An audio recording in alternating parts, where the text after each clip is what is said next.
Fundamentos de la Sabiduría Hiperbórea, volumen 2. Inciso: la Orden Gragal de Agartha, custodia de los libros de cristal. Artículo D.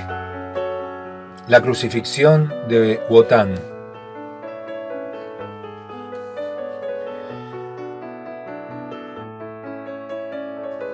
Cómo llegó el gran as a yacer colgado del árbol es en verdad una larga y antigua historia que está registrada en otra parte del libro sagrado.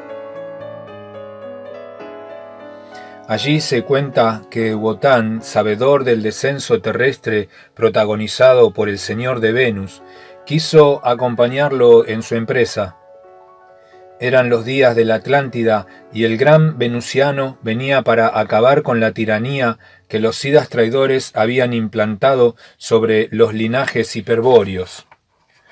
Los sidas traidores operaban a la luz del día como señores de la faz tenebrosa y su gobierno era conocido como sinarquía del horror. En esos días la sangre de los virias se degradaba incesantemente al mezclarse con las razas inferiores, perdiéndose sin remedio el recuerdo del origen. Mientras esas mismas razas de pasúes alcanzaban un grado de conciencia hasta entonces desconocido. El gobierno era detentado por una infame y bastarda raza de herreros quienes, apoyados y custodiados por los sidas traidores, conformaban una aristocracia de reyes y señores ante los cuales los linajes hiperbóreos debían humillarse. Los herreros se vanagloriaban de constituir la raza elegida de Dios, pero en realidad ellos eran un desdoblamiento colectivo del demiurgo, una especie de enjambre humano tras el cual animaba un alma grupal de complexión planetaria, es decir, un Kumara. Volveremos sobre este misterio cuando estudiemos la estrategia cero de los sidas leales. En síntesis, los virias habían perdido la capacidad de percibir el Graal, el cual hacía muchos millones de años que había sido depositado en la tierra como concesión de Christos Lucifer a los sidas leales para que fuera empleado por estos en su estrategia cero. Desde entonces el Graal diviniza los linajes hiperbóreos e impide que los demonios puedan negar el origen del espíritu. Pero en los días en que el gallardo señor retornó a la tierra para manifestarse a los virias, la confusión era tan profunda y generalizada que ya nadie recordaba el origen. Fue entonces cuando Wotan se unió a Christos Lucifer y recibió la misión que lo llevó a crucificarse en el árbol del mundo por 9 noches. Mientras Wotan cumplía su extraordinario sacrificio, sobrevino el hundimiento de la Atlántida, hecho que marcó el fin de la sinarquía del horror y significó el comienzo de la historia para los linajes hiperbóreos. Naturalmente, la historia que comenzó, determinada estratégicamente por la acción de Wotan, es sólo una nueva versión de la vieja historia, otra representación del antiguo drama, repetida incontables veces por efecto de esa recurrencia del recuerdo en la sangre pura de los pueblos que se llama eterno retorno. Pero, ¿cuál era la misión de guerra que Christos Lucifer encomendó y que motivó su decisión de yacer encadenado al árbol Yggdrasil? Respuesta: que dotase a los virias de raza blanca, a los arios, de un arsenal de armas simbólicas con las cuales éstos pudiesen resignar los designios e independizarse de las determinaciones del demiurgo. Estos signos, que más tarde serían conocidos como runas, iban a permitir al hombre blanco resignar su entorno y vivir conforme a su propia ley, ser cada uno el legislador y el juez de sus actos, guiándose solo por el honor, la única moral del viria hiperbóreo. Desde luego, tal actitud ha sido siempre considerada bárbara por los pueblos civilizados, es decir, por los pueblos involucionados que se rigen por la ley del demiurgo, o de otros dioses que lo representan, incapaces de coexistir sin una ley normalizada en códigos y sancionada con premios y castigos. Para cumplir con tal misión fue que Wotan se autoencadenó al árbol del mundo. Lo hizo porque necesitaba comprender la razón del encadenamiento, del suyo y de todo encadenamiento, antes de pensar en el modo de librarse de él y en enseñar dicho modo. No bien el gran as se hubo encadenado cuando sintió que su único ojo comenzaba a enturbiarse por efecto de Maya. Y antes que pudiese siquiera pensar en arrepentirse de su arriesgada acción, experimentó en sí mismo el designio del demiurgo. En efecto, el aspecto designador del demiurgo, su logos, actúa inconscientemente en esta etapa del Kali Yuga, pues la creación ya está en marcha y muy avanzado el despliegue entelequial de los arquetipos. Por eso, si incomprensiblemente apareciese un ente sin designar, vale decir un ente increado, tal como apareció Wotan, entonces automáticamente el Logos lo designaría, asignándole un destino dentro del plan. Y como efecto de ese designio que ahora significaba sus cadenas, como consecuencia de ese impulso fatal dado a su crucifixión, Wotan comprendió de golpe lo que es la vida y la muerte del pasú, del animal hombre, y el símbolo de su destino evolutivo. Comprendió que un único símbolo representa a la evolución de todo arquetipo, incluido el arquetipo Manú y su réplica evolutiva, el pasú, y que dicho símbolo podía expresarse afuera, ser comunicado a los virias con el signo espiral. Ese era pues el signo del encadenamiento. Entonces se dijo Wotan: este signo maldito es el signo del dolor, y con ese nombre denomina hasta hoy día la sabiduría hiperbórea al signo espiral, el cual, como no podía ser de otra manera, es sagrado para druidas y judíos. Sabedor del secreto del demiurgo, pendía Wotan del árbol del espanto, tratando de penetrar con su único ojo al terrible secreto de Maya y de encontrar en algún sitio la clave que le permitiese liberar sus cadenas, vale decir, el signo increado con el cual resignar el signo del dolor. Claro que así Wotan buscaba en la dirección equivocada, pues el mundo exterior nada podría ofrecerle que no estuviese designado por el demiurgo. El mismo Wotan encadenado era momentáneamente víctima del engaño, de la fatal e inflexible ley del engaño que rige para todo viria. Nadie que esté encadenado nace sabiendo la verdad, nadie nace iluminado, ni Wotan ni el Führer ni ningún otro viria.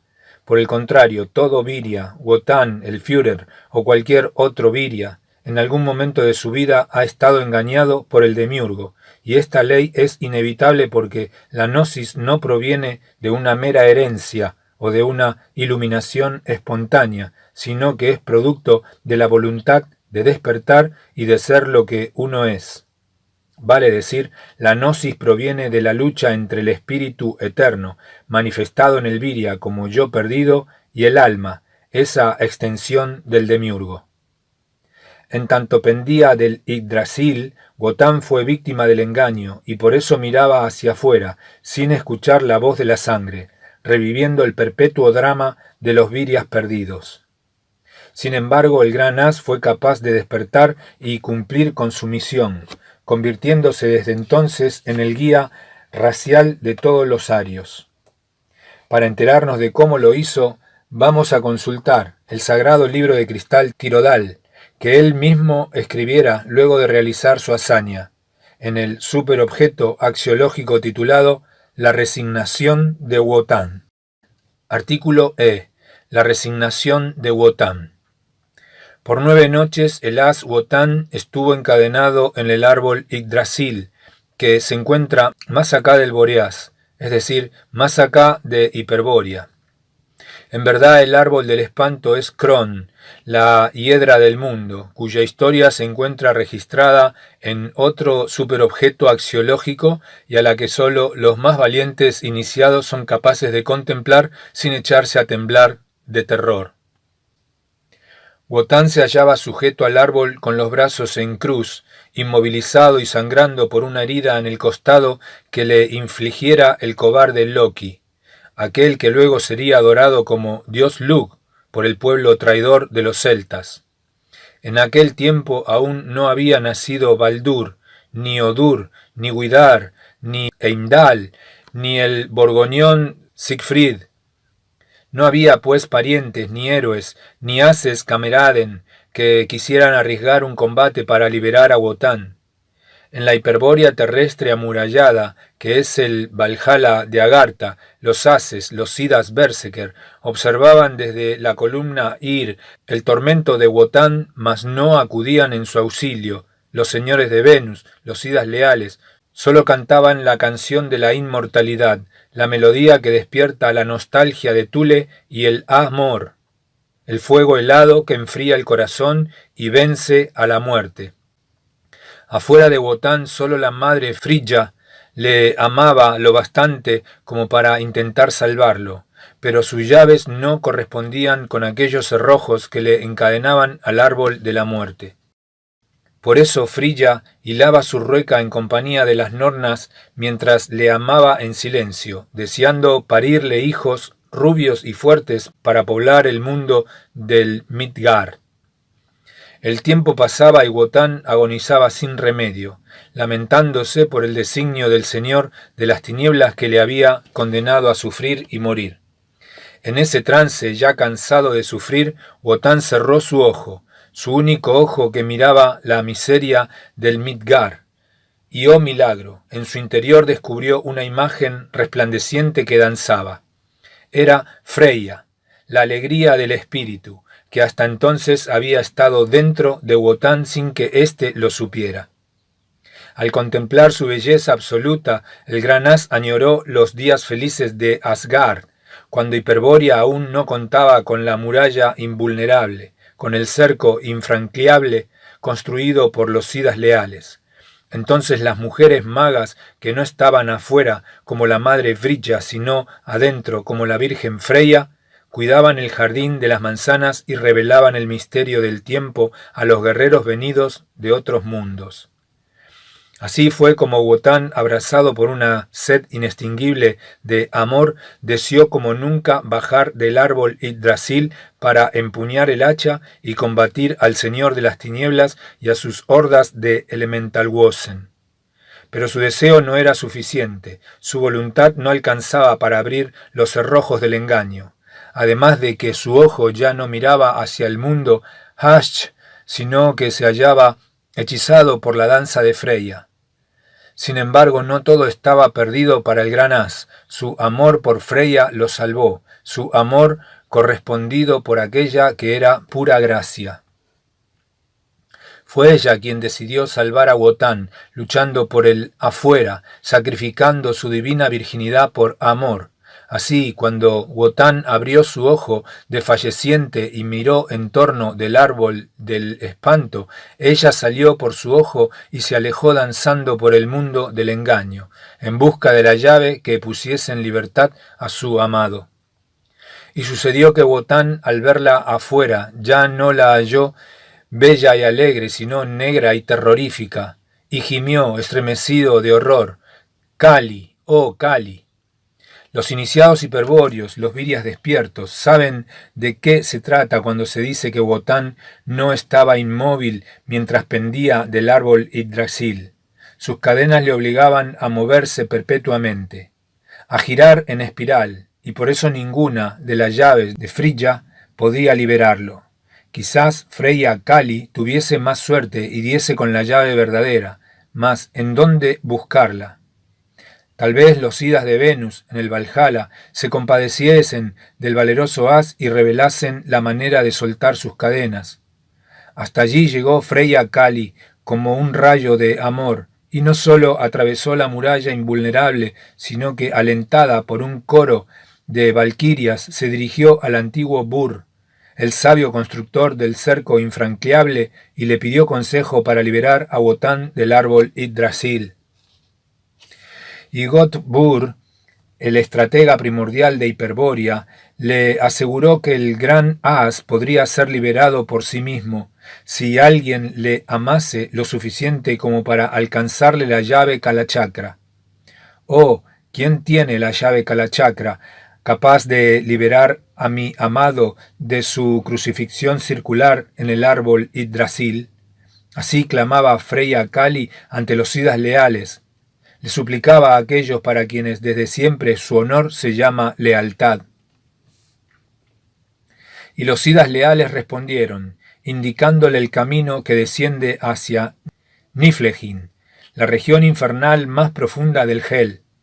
Allí debía buscar y encontrar la morada de los Sidas traidores, la ciudad de Yun del engaño y del terror, donde el gigante bifronte Jan guarda la llave Kalachakra desde los días en que se mezclaron las sangres de la tierra y los Virias ya no supieron encontrar el camino hacia el Valhalla. Ciertamente los Sidas leales hicieron a Freya Kali una revelación asombrosa, aquello que buscaba a Wotan, la manera de anular el signo del dolor y soltar sus ataduras al árbol Ad Yggdrasil. No era, en modo alguno, un objetivo original. En verdad, hacía millones de años que los Sidas traidores hicieron lo mismo que ahora pretendía Wotan. Ellos resignaron el signo del dolor y modificaron para siempre el destino humano. Solo que su propósito era opuesto al de Wotan, pues ellos procuraban encadenar al espíritu mientras que éste trataba de liberar tal encadenamiento. Escucha bien, oh Freya, agregaron los sabios inmortales del Valhalla, no sea que cometas un error estratégico. Cuando te acerques al clavero Han, no podrás hacerlo ni desde el pasado ni desde el futuro, pues sus dos rostros, como Urd y Skuld, miran hacia el tiempo. Solo podrás tomar la llave Kalachakra en el presente, pues en ese instante el gigante Jan es ciego, mas el presente es un instante casi insignificante para los Virias perdidos.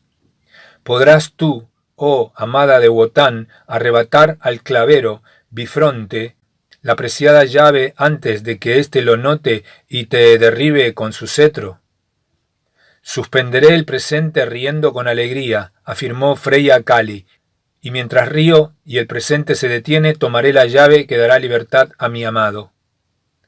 Tú sí que conoces el tiempo y la manera de vencer el temor, aprobaron a coro, dando muestras de gran júbilo los Sidas leales, mientras bromeaban. Harás dormir a la Norna Berlandi, ja, ja. Pero enseguida continuaron aconsejando a la valerosa diosa. Escucha estas instrucciones, oh alegría del espíritu. Una vez que tengas la llave Kalachakra en tu poder, debes proceder con firmeza y precisión a dividirla en dos partes, empleando la doble hacha que aquí te entregamos. Acto seguido, el dios Thor obsequió a Freya con una impresionante labris tallada en esmeralda, de dimensiones adecuadas al puño de la diosa, pero no por eso menos temible y efectiva. La llave Kalachakra, continuaban explicando los Sidas leales, es un ingenioso sistema que permitió a los Sidas traidores equilibrar y neutralizar los designios del demiurgo. Por eso consta de dos signos complejos, unido por una tija de hierro que hay que romper. Uno es el signo del dolor, el cual está conformado por 49 más un signos en relieve, distribuidos en torno de una espiral tridimensional de diámetro decreciente, es decir, de un tirabuzón helicoidal. Esta espiral es la combinación de la llave, la clave que abre el cerrojo del encadenamiento espiritual, pues cada uno de los 49 más un signos representan a las palabras primordiales del demiurgo, a las voces por las cuales todos los entes finitos fueron creados. Todo designio se conforma por combinaciones de tales signos. La llave Kalachakra es, pues, la llave maestra de la creación. Pero unido a este paletón espiral, por una tija de hierro, está la asa de la llave, de forma octogonal. Dentro del octógono, labrado en relieve, se encuentra el otro signo, el signo del origen que equilibra y neutraliza al signo del dolor. Este signo está constituido por 13 más 3 signos llamados runas. Los 13 permiten describir y resignar los 49 villas del demiurgo, y las 3 restantes, llamadas runas noológicas, se emplean también en nuestra estrategia cero y en la vía de liberación individual de la oposición estratégica. Pero en la llave Kalachakra cada uno de ambos juegos de signos están integrados estructuralmente en un signo mayor que los contiene. Los 49 más 1 en el signo del dolor y los 3 más 3 en el signo del origen. Escucha con atención ahora, oh sonrisa del rayo verde, requirieron los Siddhas leales. Si en verdad deseas salvar a Wotan, debes romper la llave Kalachakra y llevarle solamente el signo del origen, para que el gran As resigne por sí mismo el signo del dolor y baje del árbol Yggdrasil, tal como le ha sido encomendado por el gran jefe Lucifer. Sin embargo, tú, oh graciosa, no dejarás abandonado el paletón que contiene el signo del dolor, pues necesitarás sus 50 signos para la misión de amor que cumplirás en la raza aria. Porque, oh Freya, ahora que has salido afuera de Wotan, todos saben que eres la diosa hiperbórea del amor. Tu recuerdo quedará plasmado en la memoria de sangre de los virias, y ellos te cantarán con voces profanas, en lenguas culturales, cuyos feos sonidos solo agradan al Señor de las tinieblas. A ellos habrás de enseñar la lengua de los pájaros. Mira a tu alrededor y comprueba lo que aquí, en el Valhalla, ha ocurrido por tu graciosa presencia. Paseó Freya Kali la vista en derredor y observó asombrada a los bravos berserkiren. Señores de la guerra, abandonar momentáneamente la práctica de las armas para sumarse a la canción de amor de los Siddhas leales. Y comprendió que desde entonces aquella canción carismática que procuraba despertar y orientar a los virias perdidos se referiría a ella.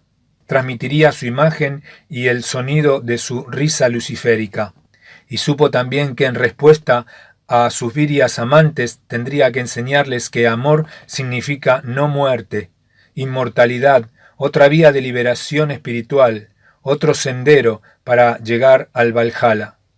Sí, afirmaron los Siddhas leales, por ti los arios conocerán que es posible alcanzar la inmortalidad por amor.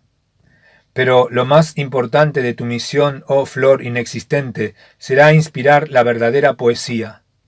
La poesía de amor que hiela el corazón y despeja la visión del espíritu, la poesía que se recita con la voz de la sangre pura, la que convierte al viria perdido en despierto, al despierto en Siddha inmortal, al noble en rey y al rey en Dios. Todo lo contrario del éxtasis poético del pasú, que enciende un infierno en el corazón, que enturbia la razón y tiende un velo en la visión del alma. Sí, confirmaron los berserkiren, desde hoy tú serás la dama capitana de nuestra caballería celeste, del Wildesheer de Wotan. En tu honor se librará diariamente un torneo de caballeros en el Valhalla y se dejará abierto, mientras el último de los arios permanezca encadenado, el concurso de poesía, para que los auténticos Minnesanger se inmortalicen también en el Valhalla, como los héroes guerreros, y todo esto será del agrado de Wotan. Rugieron de gozo los hombres oso al proponer esta curiosa posibilidad de salvación por medio de la canción de amor.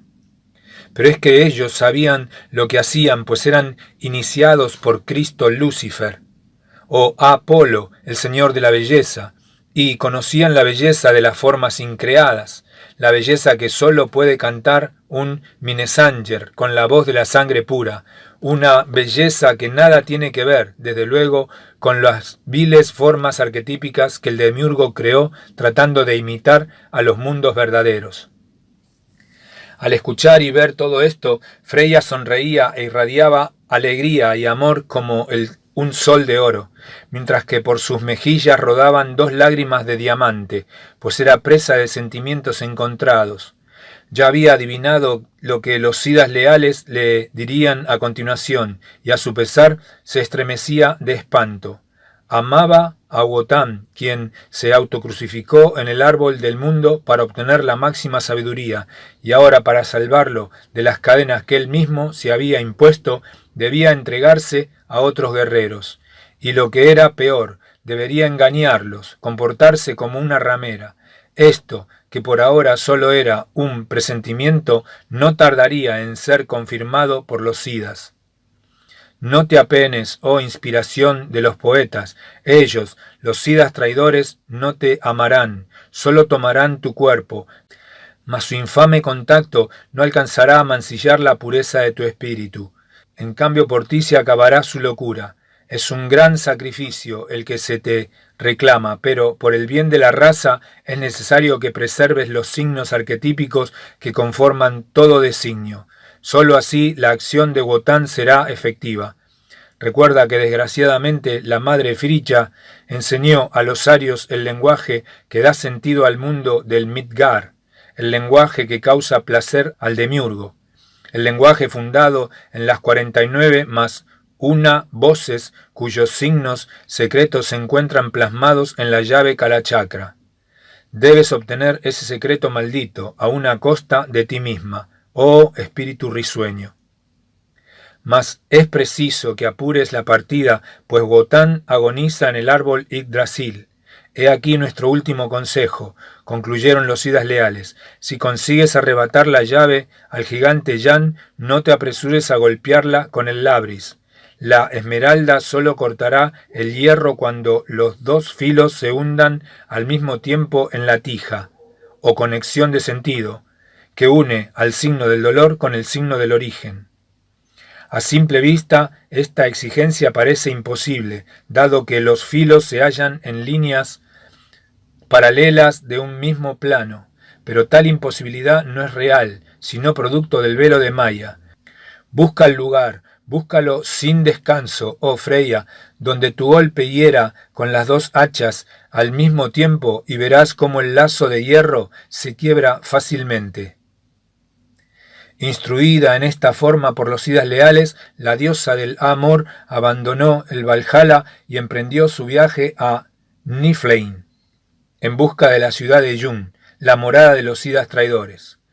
Vamos a obviar el relato de ese viaje terrorífico, así como la descripción de la escena en que la maravillosa gracia de la risa de Freya detuvo el tiempo y le permitió arrebatar la llave Kalachakra al gigante bifronte Jan.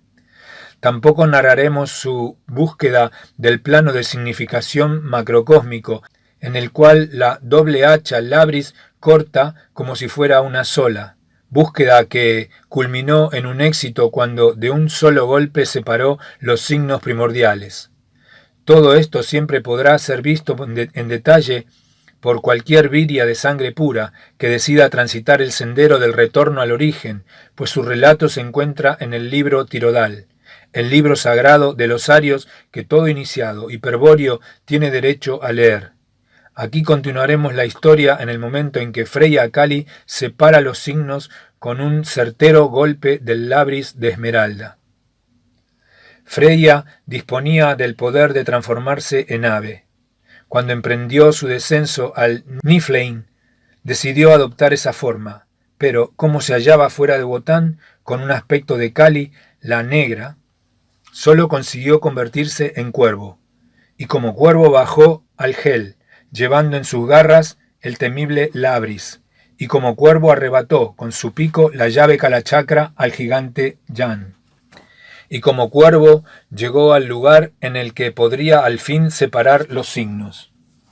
Allí retomó Freya su forma de Kali, la negra, y de un solo golpe de labris separó los signos, partiendo la tija de hierro de la llave Kalachakra. Y aquí lo que ocurrió entonces.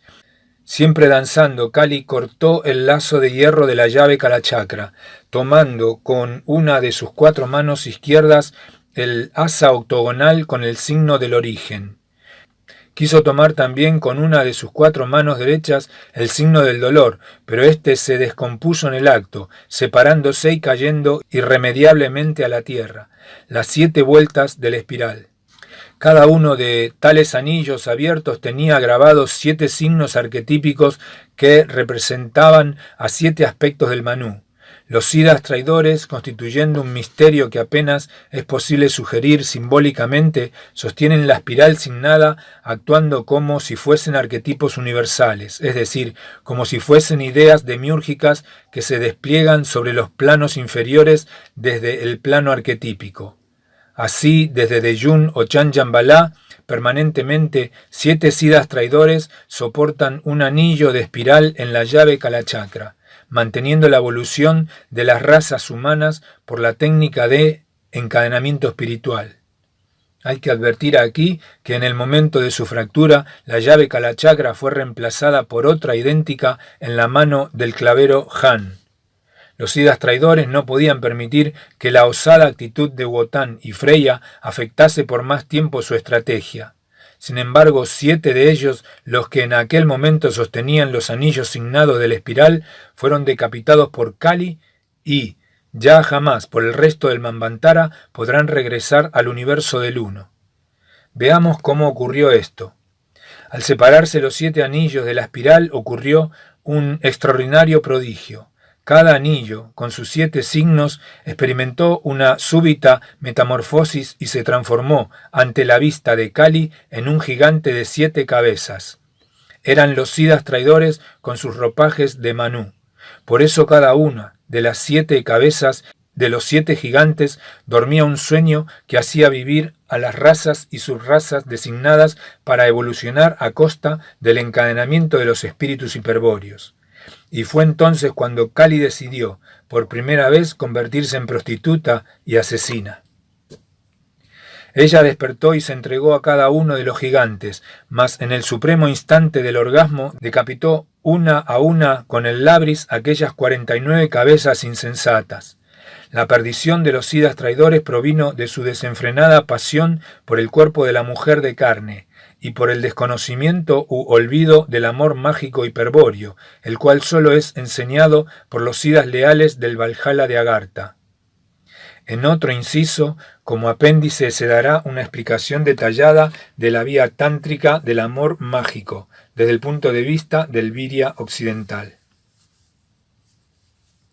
Cada uno de los 49 cráneos fue ensartado por Kali en un cordón, o sustratma, de plata que pendía como collar en torno de su negro cuello, y en la frente de cada cráneo lucía uno de los 49 signos que representaban los villas primordiales pronunciados por el demiurgo, las palabras con las cuales se crearon y designaron todos los entes finitos existentes.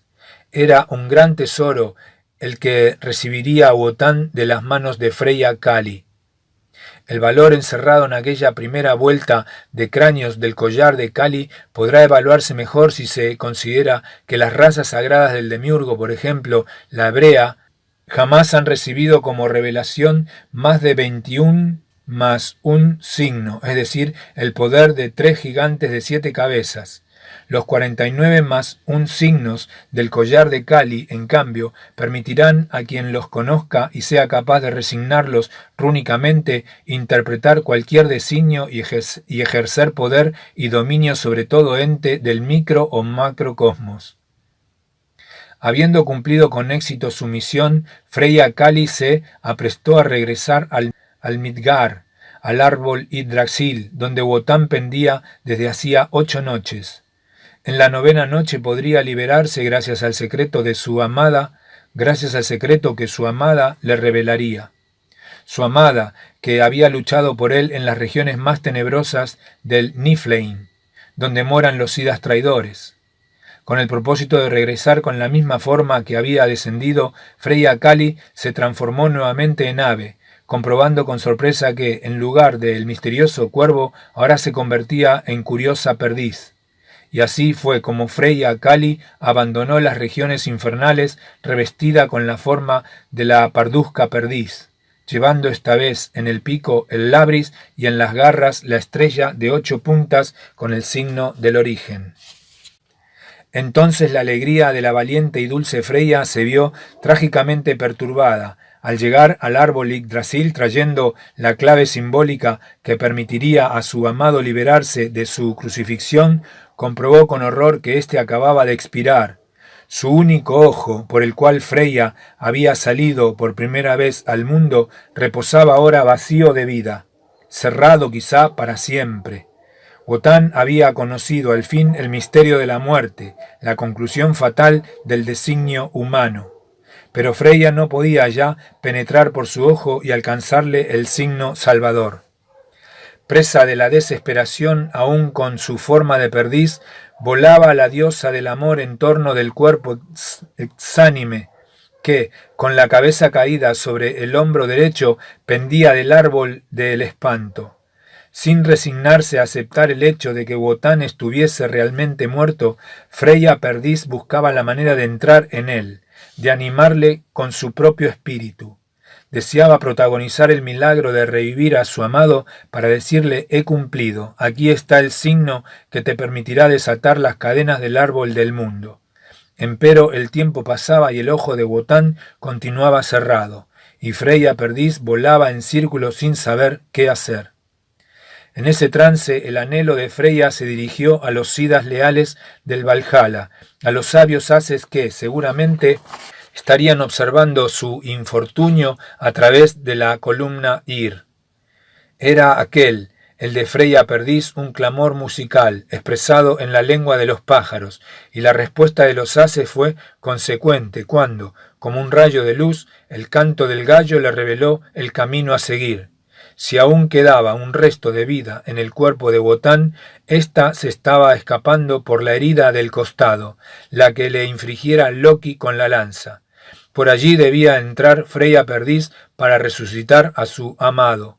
Pero siguiendo ese camino, único posible ahora que Wotan había muerto, Freya Perdiz tendría que dejar afuera la estrella de 8 puntas con el signo del origen y el labris, objetos materiales, entes finitos, propios del mundo exterior, del Midgard. ¿Cómo hacer entonces para revelar a Wotan el secreto que tanto esfuerzo, tanta lucha, tanto dolor había costado conseguir? Freya lo decidió en un instante. Regresaría al seno de Wotan convertida en ave, en perdiz, y cuando estuviese frente a la manifestación de su espíritu, frente a su yo, ella expresaría para su amado el signo del origen. Sí, para salvar a su amado, Freya Perdiz danzaría y cantaría el signo del origen, convirtiéndose ella misma en símbolo. Sin pensarlo más, Freya soltó el labris y la estrella de 8 puntas y se precipitó por la herida del costado, de la cual manaba aún abundante sangre. Y cuando esa fuerza, por la alegría que era Freya, penetró en el cuerpo exangüe de Wotan, éste revivió en el acto para reencontrarse con su amada. Pero antes de seguir a Freya y Wotan, veamos qué ocurrió con los objetos que cayeron al Midgard. Por ese entonces en el mundo se había desatado la crisis social que acompañó al hundimiento de la Atlántida. 2 de las 3 castas que componían la sociedad atlante, la casta guerrera y la casta sacerdotal, se encontraban trabadas en una guerra sin cuartel. La casta sacerdotal estaba apoyada por los Sidas traidores y la casta guerrera por los Sidas leales.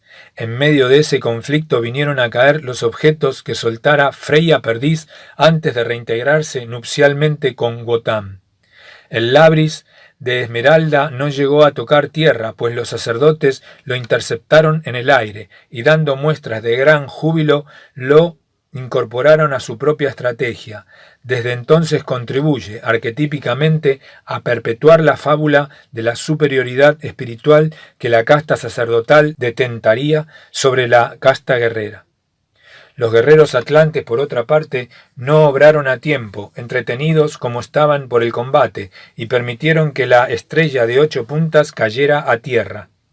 Como consecuencia de este descuido, los arios hiperbóreos, guiados por Wotan, tardarían miles de años en llegar hasta el Sterteine, en Teutoburger Wall, que es el lugar donde cayó aquella mitad de la llave Kalachakra conquistada por Freya a los Sidas traidores. Naturalmente, a causa de la caída, la estrella se fracturó, produciendo una como explosión arquetípica, miles de veces más poderosa que la explosión atómica, ya que ésta solo desintegra, mientras que aquella desintegra e integra nuevamente, plasmando formas duraderas y estables.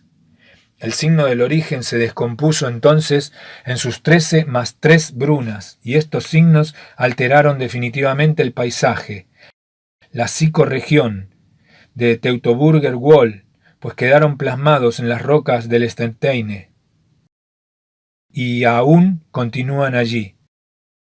Por eso en tal sitio de Germania, uno de los más sagrados de la tierra, existirá por siempre un nexo con el Valhalla y con Venus.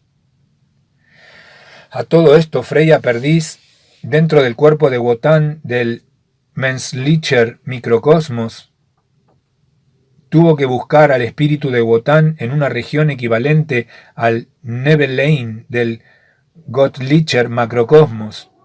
En esa región de tinieblas, mundo astral donde las almas de los muertos aguardan ser juzgadas para volver nuevamente a la vida, Wotan experimentaba en carne propia el aspecto más demencial y siniestro del destino humano, destino designado por el demiurgo para el Pasú, pero también compartido por los espíritus hiperbóreos por causa de la traición blanca. Mas no obstante el extravío terrible en el que estaba sumido, Wotan tuvo una chispa de lucidez al reconocer de pronto la alegría de Freya frente suyo.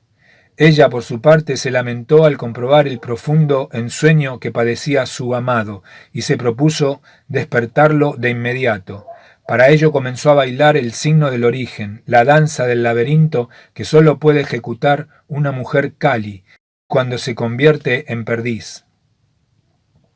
Y Wotan, que ya no sabía ni quién era ni dónde estaba, al contemplar hechizado de gozo aquella danza primordial, supo de pronto con toda exactitud, sin posibilidad de equivocarse, hacia dónde tenía que marchar para encontrarse con sí mismo, para recuperar el Vril y desencadenar su espíritu y para desencadenarse del árbol Yggdrasil. A partir de allí ya no le importó transitar por los 9 túneles del laberinto que conectan 7 mundos del demiurgo, y no le importó porque marchaba con la mente puesta en ella y porque ella danzaba para él la danza del retorno al origen.